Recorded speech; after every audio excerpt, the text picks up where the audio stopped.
오늘 우리가 함께 나눌 말씀은 스가랴서는 구약성경 끝에서 두 번째 책이고요. 스가랴 9장 9절부터 10절 말씀, 우리가 한 목소리로 이 말씀 함께 읽도록 하겠습니다. 시온에 따라 크게 기뻐할지어다. 예루살렘에 따라 즐거이 부를지어다. 보라, 내 왕이 내게 임하시나니 그는 공의로우시며 구원을 베푸시며 겸손하여서 나귀를 타시나니 나귀의 작은 것 곧 나귀 새끼니라. 내가 에브라임의 병거와 예루살렘의 말을 끊겠고 전쟁하는 활도 끊으리니 그가 이방 사람에게 화평을 전할 것이요 그의 통치는 바다에서 바다까지 이르고 유브라데 강에서 땅끝까지 이르리라. 아멘. 저 앞에 3은 10입니다. 10으로 보셔야 됩니다. 네, 김 목사가 실수가 많습니다. 죄송합니다. 오늘 평화로 다스리는 그리스도란 제목으로 여러분과 함께 하나님의 은혜를 나누고자 합니다. 여러분, 진정한 리더십이란 무엇일까요? 리더십에 대해서 여러분 생각해 보신 분도 있고 아닌 사람도 있을 겁니다. 그러나 카리스마적인 리더십이라 하면은 뭔가 이렇게 좌중을 압도하는 어떤 아우라가 있다든지, 어떤 말에 굉장히 말을 잘해서 사람들을 좌중을 압도하는 어떤 그런 것들을 카리스마가 있는 리더십이라고 우리는 흔히 생각을 합니다. 그리고 실제로 대중들은 그렇게 말을 잘하거나 뭔가 누군가를 압도하는 사람들 앞에 저 사람 정말 멋지다 이런 생각을 하게 되고 또 그를 리더로 인정하는 경우도 많습니다. 교회로 좀 좁혀보면 더욱더 그렇습니다. 특히 예를 들면 교회를 개척해서 한 성도 10,000명이 되는 수준까지 성도가 늘어난 상태의 담임 목사님이시라면 그냥 그 담임 목사님 존재 자체가 카리스마가 있는 리더로 인정하게 됩니다. 우리는 흔히 그렇게 보여요. 교회 안에서지만 하나님이 말씀하시는 카리스마와 다르게 세상의 가치 그대로 교회 안에도 적용하는 걸 볼 수 있습니다. 잘은 몰라도 여러분들은 저를 리더로 생각할 겁니다. 김시준 목사를. 정도의 차이는 있겠지만 너무 감사합니다. 그러나 여러분들이 앞에 있는 목사를 리더로 생각한다는 것이 세상의 가치 속에서 여러분들이 배우고 경험해왔던 것 속에서 리더로 생각하신다면 여러분들 잘못하고 있는 겁니다. 왜냐하면 우리가 왜 모였습니까? 여기에? 예수 그리스도를 믿기 때문에 모인 거 아닙니까? 우리가 모인 이유는 예수 그리스도 때문에 모였고 또 예수 그리스도를 위해서 모인 겁니다. 교회가 그런 공간이고 그런 공동체라는 겁니다. 그러면 적어도 이 안에서의 리더는 어떻게 우리가 리더를 분별할 건가? 이 부분에 대해서 한번 생각해 볼 필요가 있다는 겁니다. 성경에서 말하는 리더십은 무엇일까? 성경이 가르쳐주는 리더는 뭐고 교회에서 인정받아야 될, 존중받아야 될 리더십은 무엇인가? 우리가 한번 생각해 볼 필요가 있다는 겁니다. 그런데 이 스가랴서 9장 9절부터 10절 말씀은 앞에 한 8가지 환상을 보이면서 이제 이 이스라엘의 말로가 어떻게 될 것이며 이런 얘기들이 막 나왔는데 결국은 이 9장에 넘어와서 예수 그리스도에 대한 어떤 뭔가 이렇게 표현들이 나옵니다. 그리고 참된 리더, 참된 왕이 성경에서는 어떻게 표현되고 있는지를 우리에게 가르쳐주고 있다는 겁니다. 그러니 우리의 마음을 바꾸고 세상을 변화시키실 리더십을 성경에서 뭐라고 말하는지 우리가 눈여겨봐야 할 필요가 있어요.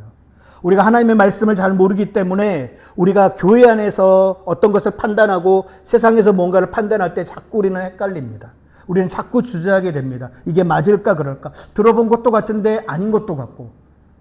그거를 우리가 극복하기 위해서는 하나님의 말씀을 가까이 해야 됩니다. 김 목사님은 할 얘기가 하나님 말씀 가까이 하고 성경을 알아야 된다는 저에게밖에 없나? 그렇게 말씀하셔도 어쩔 수가 없습니다. 왜냐하면 하나님의 말씀에서 시작하지 않으면 교회는 존재 이유가 없기 때문에 그렇습니다. 더 좋은 자선단체 많고 더 좋은 공공기관이 얼마나 많습니까?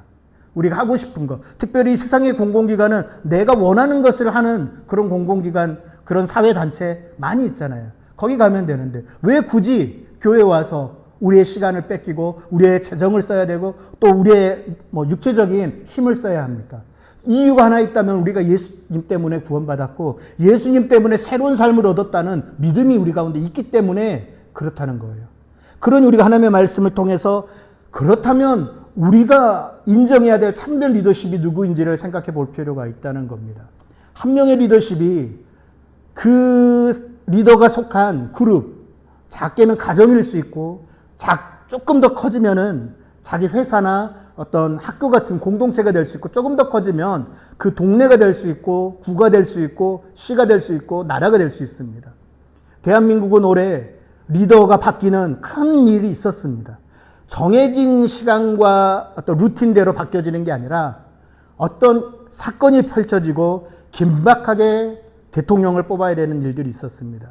그리고 8월 15일 날 이제 이 대통령이 물론 취임은 했으나 국민들로부터 뭔가 인정을 받는 그런 시간이 있었습니다. 리더 한 사람이 너무 중요합니다. 그러나 이 리더를 바라보는 여러 가지 시선들이 있습니다. 어떤 사람들은 8월 15일에 하는 행사를 보여주기 쇼라고 하는 사람도 있고, 또 어떤 사람들은 너무나 목매어서 마치 그리스도를 만난 것처럼 하는 사람들이 있습니다. 저는 그 내용 자체를 여러분들에게 말씀드리고 싶은 게 아니라 우리가 어떤 리더를 우리의 리더로 생각해야 되는지, 성경이 말하는 참 리더는 어떤 모습을 가져야 되는지 우리가 한번 생각해 볼 필요가 있다는 것을 강조하고 싶습니다. 그러면 오늘 스가랴 9장에서 참된 왕의 모습을 보여주는 예언이 있는데, 그 예언을 통해서 스가랴서가 말하는 참된 왕, 참된 리더십은 어떤 모습을 가진 사람인지를 한번 살펴보고 싶습니다. 먼저 9절을 보니까 어떻게 시작합니까? 시온에 따라 크게 기뻐할지어다 라고 시작합니다. 크게 기뻐하고 즐거이 부르라고 시작해요. 마치 그 8월 15일 밤에 대통령의 국민 임명식을 보면서 많은 사람들의 표정이 굉장히 해맑고, 대부분의 사람들은 카메라에 비치는 사람들 그런 표정들이 잡혔습니다. 너무나 즐거워하고 기뻐하는 모습이었습니다. 만약에 여러분 이 자리에 예수님이 오신다면 우리가 그것보다 기쁘지 않을까요? 여러분들이 좋아하는 연예인의 콘서트에 가서 저 멀리서 그 연예인이 등장하는 것만 봐도 여러분 소리가 막 질러지잖아요. 괴성이 나오잖아요. 돌고래 소리가. 저는 야구장을 많이 다녔는데 야구장에 가서 내가 좋아하는 선수가 안타라도 치면 그런 돌고래 소리가 나옵니다. 저도 모르게 나와요. 그게 인지상정이죠. 시온에 따라 크게 기뻐할지어다. 예루살렘에 따라 즐거이 부를지어다. 정말로 참 왕, 나의 참 리더가 내 앞에 나타날 때 이런 모습이라는 겁니다. 기뻐하고 즐거워하라는 그런 모습이 된다라는 거예요.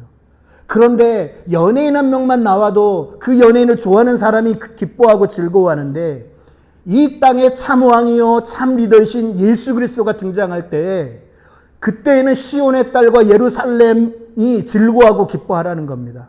세상 모든 사람이 기뻐하고 즐거워하라는 뜻입니다.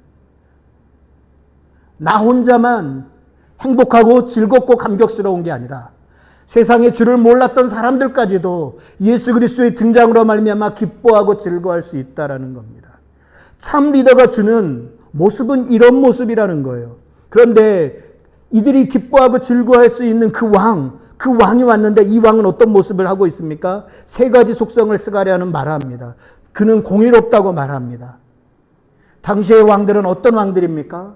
이스라엘을 둘러싸고 아수르와 바벨론으로 이어지는 그들의 모습은 압제하는 자들이었습니다. 이스라엘의 좋은 것을 뺏어가는 사람들이었습니다. 리더가 그런 모습이었다는 거예요. 힘을 가진 자들이 그런 모습이었다는 겁니다. 그런데 스가랴가 말하는 그 왕은 공의롭다고 말합니다. 불의와 부패가 일삼는 그런 왕의 모습이 아니라 공평한 저울을 가진 왕이었다라는 거예요. 두 번째는 그는 구원을 베푸는 이시라고 합니다.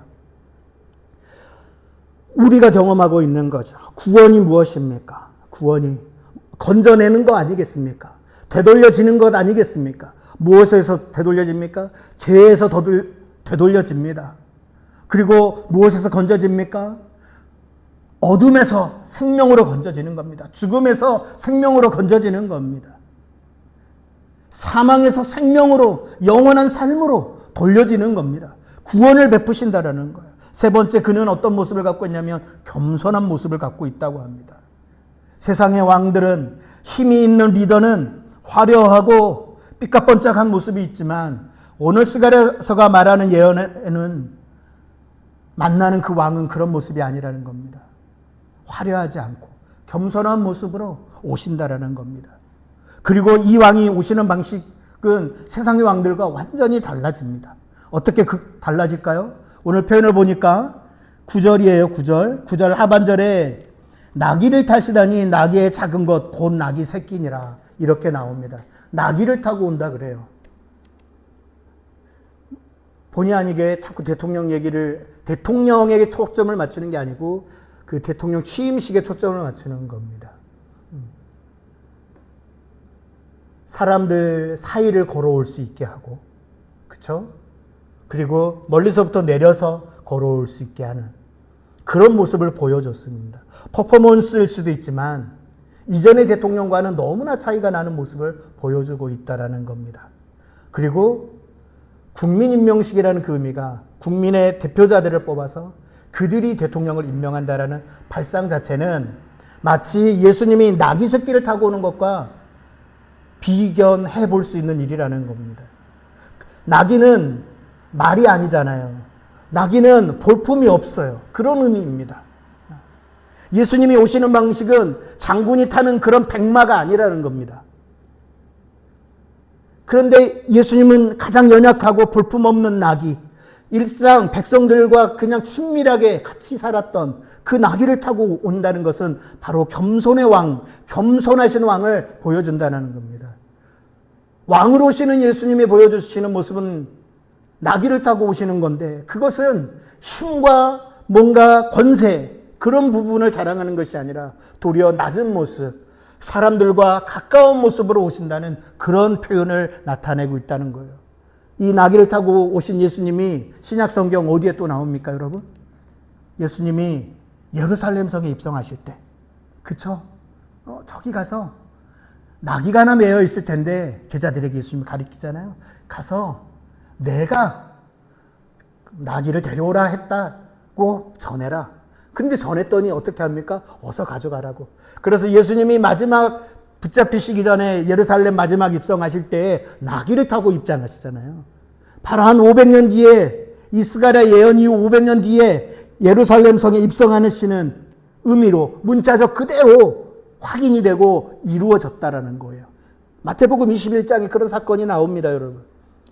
예수님은 실제로 로마가 압제하고 있던 그 이스라엘의 상황 가운데 군사력을 가지고 예수님이 등장하신 것 아닙니다. 그렇죠? 철병거를 타고 예수님이 등장하신 게 아닙니다. 가장 작은 동네에서 나서 가장 사람들이 볼품없는 모습으로 심지어는 미혼모 같은 결혼도 안 한 마리아의 몸에서 태어난 그런 모습으로 예수님은 오셨습니다. 이 모습이 바로 겸손의 왕이시라는 것을 뜻하는 거예요. 어떤 겸손? 사람들과 동일한 모습, 사람들의 수준으로 찾아오셨다라는 거예요. 그는 근본 본체 하나님과 동등되신 분이시지만 그 동등됨을 포기하시고 이 땅에 오셔서 사람의 모습으로 오셔서 그 사람의 모습도 가장 낮은 부류의 사람들, 이스라엘에서 가장 정말 손가락질 받던 동네의 사람들의 모습으로 오셨다라는 거예요. 그 겸손의 의미는 예수님은 가장 낮은 사람들에게 포커싱을 하고 있다. 예수님 잘 사셨으니까, 예수님 부잣집에 태어나셨으니까, 예수님 뭐 5대 신앙집에 태어나셨으니까 이런 말을 듣지 않아도 되는 상황까지 내려가셨다라는 겁니다. 그게 바로 예수님이 이 땅에 오신 모습이고 겸손하신 모습이라는 거예요. 이런 왕이 오시기 때문에 시온의 딸은 기뻐하고 예루살렘 성은 즐거워하라고 스가랴는 예언하고 있다는 겁니다. 세상의 기준과는 전혀 다른 왕입니다. 철병거를 타고 오지도 않고 큰 칼을 쥐고 나타나지도 않으셨습니다. 말씀으로 5천 명을 먹일 수 있는 분이셨지만, 말씀으로 파도를 잠잠케 하실 수 있는 분이셨지만, 말씀으로 죽은 자를 일으키실 수 있는, 다시 살아나게 하실 수 있는 분이셨지만, 말씀으로 못 보던 자를 보게 하실 수 있는 분이셨지만, 예수님은 당시 로마를 그렇게 멸망하라고 말씀하신 적이 없다는 거예요. 그저 겸손하신 모습으로 사람의 모습으로 오셔서 세상의 힘과 권력의 방식이 아닌 예수님만의 방식으로, 즉 자신이 희생제물이 돼서 십자가에 죽는 방법으로 이 땅의 왕이 되셨다라는 겁니다. 그래서 10절에 시작되면 내가 에브라임의 병거와 예루살렘의 말을 끊겠고 전쟁하는 활도 끊으리니 그가 이방 사람에게 화평을 전할 것이라고 합니다. 무력을 끊고 평화를 전하는 왕의 모습으로 또한 오셨다라는 겁니다. 병거가 뭡니까, 여러분? 마차 같은 거예요. 뭐 게임에도 옛날 그런 게임도 있을 수 있겠는데, 마차는 일단 보병보다 힘이 세지 않습니까? 빠르고 공격적이고 휘젓고 다닐 수 있습니다. 그런데 그런 무기를 다 끊어냈다라는 거예요. 예수님은 메시아로서 이 땅에 오셔서 세상의 힘과 능력, 전쟁의 도구들, 그것들을 그 방법으로 예수님은 이 땅을 하나님 나라로 만드시지 않으셨습니다. 물론 예수님이 약속하신 건 뭐냐면 그 모든 전쟁 도구를 제거하고 평화를 가져올 것이라고 예언하고 있습니다. 10절에. 그런데 그것이 사람들의 방식과 전혀 달랐다는 거예요. 사람들의 방식, 미사일을, 핵무기를 해서 쏴버리는 그런 방식을 예수님은 택하지 않으셨다라는 겁니다. 강력한 군사력으로 로마를 그 땅에서부터 몰아내줄 길을 간절히 바랬습니다. 우리나라도 일제시대 때 독립운동하신 분들 중에 무력으로 일본을 이기고자 하셨던 분들이 또 있지만 아닌 분들도 있지 않습니까? 오늘 스갈에서는 이 전쟁의 도구들이 다 끊어지겠다고 말합니다. 없어질 거라고 말합니다. 그것은 예수님의 방식, 성경의 방식은 평화라는 겁니다. 힘으로 짓눌리는 게 아니라는 겁니다. 그러니까 교회가 어려운 시절에 교회가 핍박받는다고 해서 교회가 똘똘 뭉쳐가지고 무기를 만드는 것은 옳지 않은 일이에요.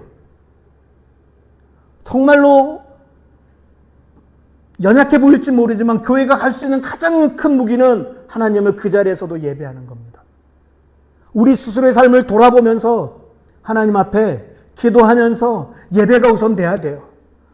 물론 우리가 거리에도 나갈 수도 있습니다. 가서 우리가 구호를 외칠 수도 있습니다. 그러나 그것이 무기를 만드는 일로 이어지지 않도록 해야 됩니다. 우리의 힘을 과시하는 일로 넘어가지 않도록 해야 됩니다. 예수님이 그 방법을 원치 않으셨기 때문에 그렇습니다. 예수님은 오히려 화평을, 그 무기들이 끊어지고 그것들이 다시 하나님 나라의 화평을 전하는 도구가 될 것이라고 말씀하셨다는 것을 우리가 한번 생각해 봐야 한다는 겁니다. 예수님은 어떻게 이 땅에 화평을 이루셨습니까?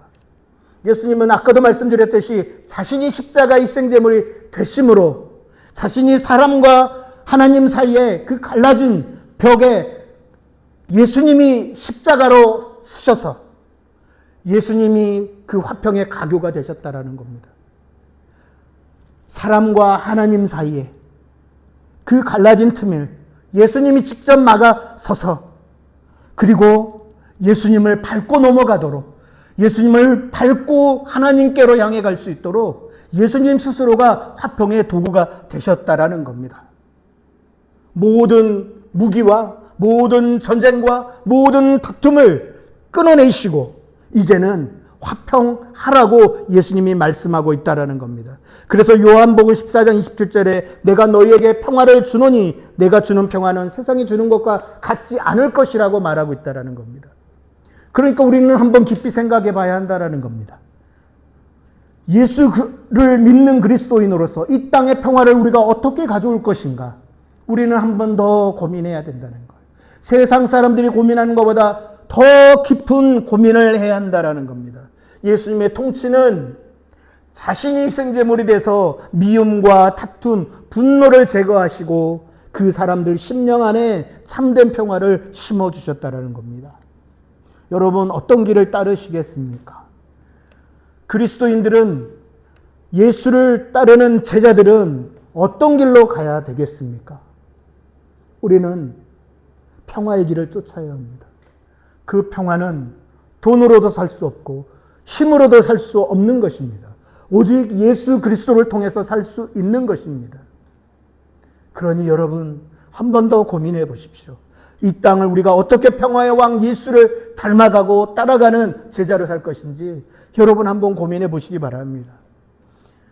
또한 이 평화는 예수님을 통해서 맞이하는 평화는 영원할 것이라는 겁니다. 10절 하반전에 그의 통치는 바다에서 바다까지 이르고 유브라데 강에서 땅끝까지 이르리라. 성경에서 바다의 의미는 어떤 의미라고 그랬죠? 바다의 의미는 어둠의 의미입니다. 하나님의 세계가 아닌 하나님의 세계에 반대되는 세계를 바다로 많이 표현합니다. 그러니까 바다에서 바다까지라는 건 뭡니까? 하나님의 영향력이 왠지 미치지 않을 것 같은 세계, 온 세상, 예수를 안 믿는 사람을 포함한다라는 거예요. 이 예수님의 평화의 왕으로 오시는 예수님의 다스리시는 그 왕국 어디까지 이어지냐면 바다에서 바다까지, 그리고 유브라데 강에서 땅끝까지 이르리라. 이거는 온 세상을 말하고 있다라는 겁니다. 하나님의 다스리심은 광대하다. 그침이 없다. 온 세계를 덮고 있다라는 겁니다. 평화의 왕, 만왕의 왕, 만유의 주, 우리가 그런 표현을 쓸 수 있다라는 겁니다. 그런데 이 일이 어떻게 이루어집니까? 예수 그리스도께서 십자가에 죽으시고 3일 만에 부활하시면서 이 일이 완성되었습니다. 어떻게요? 죽음의 권세를 잡은 자들, 그 사단의 권세를 부활하심으로 다 깨뜨리셨지 않습니까? 이제는 그 어떤 것도, 그 어떤 세상의 영역, 세상의 권세도 예수님을 뛰어넘을 수 없다는 것이 예수님의 죽으심과 부활을 통해서 우리 가운데 증언되었다는 겁니다. 그래서 예수님이 마태복음 28장 18절에 어떻게 말씀합니까? 하늘과 땅의 모든 권세를 내게 주셨으니, 하나님이 예수님께 주셨으니 그러므로 너희는 가서 모든 족속으로 제자를 삼아 아버지와 아들과 성령의 이름으로 세례를 베풀고 내가 너희에게 분부한 명령한 모든 것을 가르쳐 지키게 하라. 이렇게 예수님이 제자들에게 말씀하실 수 있었다라는 겁니다. 하늘과 땅의 모든 권세를 예수님께서 이제 우리에게 주셨다라는 겁니다. 이게 평화의 왕이신 예수 그리스도께서 우리에게 주신 일이라는 겁니다. 즉 평화의 완성은 하나님 나라의 완성인데 어떻게 진행되겠습니까? 바로 예수님에게 이 큰 명령, 위임 명령을 받은 우리, 마태복음 28장부터 20절까지의 말씀, 땅끝까지 이르러 내 증인이 되고 하나님의 말씀을 가르쳐 지키게 하는데 우리가 그 말씀에 순종해야 이 일이 가능해진다는 겁니다. 평화의 왕이신 예수 그리스도를 우리가 사람들에게 전하고 가르쳐 지키고 살아야 한다는 겁니다. 이것이 그리스도인들의 마땅한 일입니다. 우리는 가끔 묻습니다. 전도를 왜 합니까? 목사님, 전 친구들에게 교회 가자는 말 하기 어려워요. 네, 다 이해합니다. 그러나 가끔씩 저도 고민이 되는 건 뭐냐면 여러분들 귀에 달달한 얘기만 해줄 건가? 아니면 성경의 얘기를 해줄 건가? 저는 성경의 이야기를 하는 게 맞다고 생각합니다. 내가 주를 섬기는 것에 후회가 없게 하려면 제가 여러분들에게 가끔은 여러분 귀에 거칠고 쓰더라도 성경이 말한 얘기를 해줘야 된다 생각합니다. 그 중에 하나가 전도라는 겁니다. 우리가 왜 전도해야 되냐? 평화의 왕으로 오신 예수 그리스도를 온 세상 사람들 바다부터 바다 끝까지 그 평화의 왕이신 예수 그리스도가 다스리는 세계를 맞이하려면 우리가 바로 그 주님을 전해야 한다는 겁니다. 우리의 참왕, 우리의 참 리더, 그가 살아계시다라고 우리는 전해야 한다는 겁니다. 세상 한계에 갇히지 않고 하나님 나라의 광대한 비전을 품고서 우리는 이 일을 해야 한다는 겁니다. 우리 삶의 목적은 나 하나의 성공에 달려있지 않다라는 겁니다. 여러분, 꿈을 크게 가지셔야 돼요. 여러분, 그 비전을 한번 품어보셔야 됩니다. 여러분 한 명 한 명의 삶은 여러분 개인을 위한 삶으로 끝나지 않습니다. 여러분을 통해서 무너져 있던 가정이 회복될 것입니다. 여러분 한 사람을 통해서 정말로 주님을 몰랐던 이들이 주님께로 돌아오고 정의와 공의를 잃어버렸던 인색함만 가득했던 세상 사회가 바뀌어질 거라는 겁니다. 저는 그런 소망을 품습니다.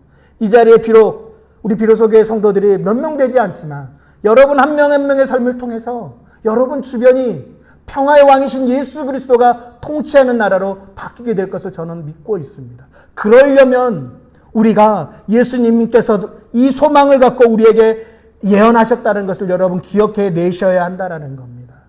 왜 하나님 나라를 전해야 됩니까? 왜 교회가 많아져야 됩니까? 이런 질문을 하시기 전에 하나님께서 그 예언을 스가랴서에 하셨던 예언이 성취되는 결과가 바로 우리라는 거죠. 우리에게 전하는 자가 있어서 우리가 지금 이 자리에 있는 겁니다.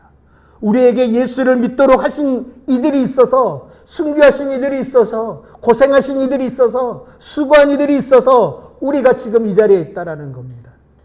예수를 만나기 전에 몰랐던 불안과 염려와 근심과 걱정이 이제는 예수, 평화의 왕 예수를 만남으로, 겸손하신 나귀를 타고 오신 예수를 만남으로 내 삶이 바뀌어지는 걸 여러분 경험하셔야 된다라는 겁니다. 성경은 우리에게 그걸 경험할 수 있다고 가르치고 계시고, 이제 너희가 그렇게 만난 주님을 세상에도 알려야 된다라고 말씀하고 있다라는 겁니다. 그러니 저는 오늘 여전히 세상 속에서 여러분들 사는 것들이 녹록지 않을 거라 생각은 합니다. 여러분이 경험하고 여러분 눈앞에 있는 일들이 만만치 않죠. 그러나 포기하지 마십시오. 그러나 거기서 주저하더라도 멈추지 마시고 뒤돌아서지 마십시오. 왜? 주님이 여러분보다 앞서가고 계십니다. 평화의 왕이신 주님께서 여러분을 이끌고 가고 계십니다. 그걸 믿으시면서 여러분의 삶의 주인은 오직 주님 한 분, 평화의 왕이신 예수 그리스도 뿐이시라는 것을 여러분들이 스스로가 믿고 예수님을 따라갈 수 있기를 소망합니다. 여러분들이 그렇게 예수님을 따라서 한 걸음, 두 걸음 걸어가실 때에 여러분이 걷는 그 자리에 화평의 발자취가 남게 될 것입니다. 예수님의 그 평화의 왕국이 확장될 것입니다. 이제 말씀을 마치려고 합니다. 저는 여러분들이 정말로 예수님을 믿는 그리스도인으로서 여러분의 정체성을 분명히 붙들기를 소망합니다. 여러분 한 명 한 명이 하나님 나라의 그 평화의 왕국을 평화로 다스리시는 예수 그리스도를 증거하는 증인이 될 것입니다. 그리고 여러분 안에 무엇보다도 기쁨과 즐거움이 차고 넘쳐날 것입니다. 우리가 그 주님을 인식하지 못하고 바라보지 못한다면 우리는 즐거워할 일도 기뻐할 일도 없습니다. 그렇지 않습니까? 그러니 오늘 이 자리에 있는 우리 비로소의 모든 성도들이 정말로 하나님의 이 약속을 믿고 평화의 왕에 충성된 제자로서 믿음으로 붙들고 날마다 승리하며 평화를 전하는, 화평을 흘려보내는 그리스도의 증인 되시기를 주님의 이름으로 간절히 축원드립니다.